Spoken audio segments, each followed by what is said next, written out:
sit with me for a moment. Not physically, but here, in this space of quiet understanding. We spend our entire lives trying to understand others, don't we?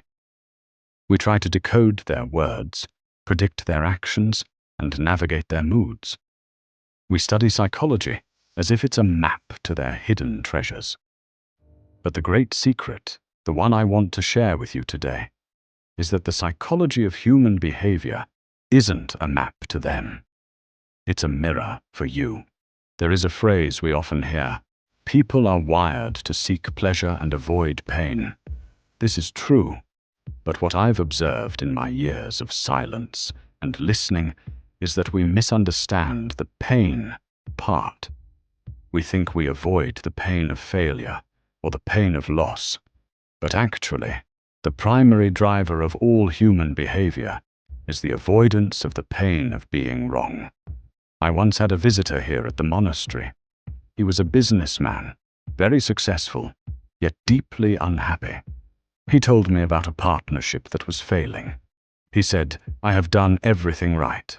I have the data, I have the logic, but my partner refuses to see it.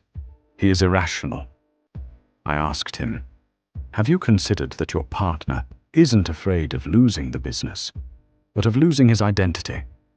To agree with you would mean admitting his own ideas were wrong, and to his mind, that feels like dying a small death."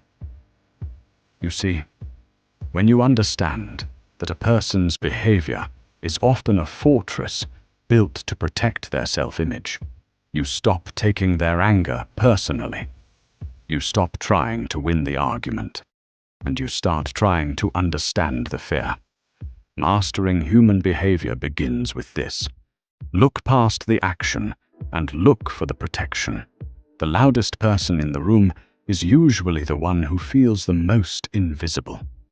We tend to believe that confidence shouts and power commands attention.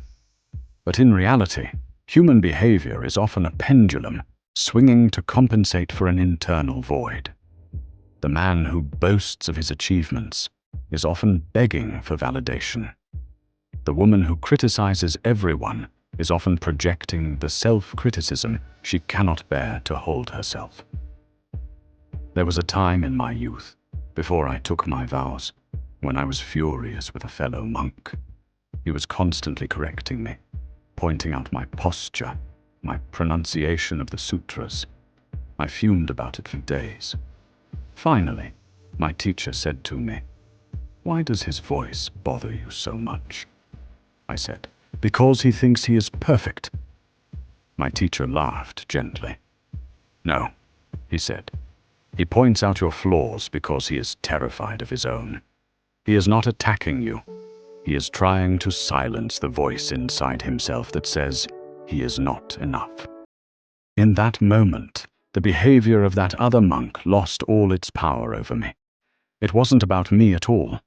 When you can sit with someone's anger, their judgment, or their ego, and see it as their own silent cry for peace, you no longer react.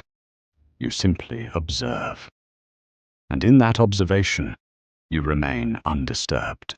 And finally, the most important lesson of all: if human behavior is a mirror, what is it reflecting right now?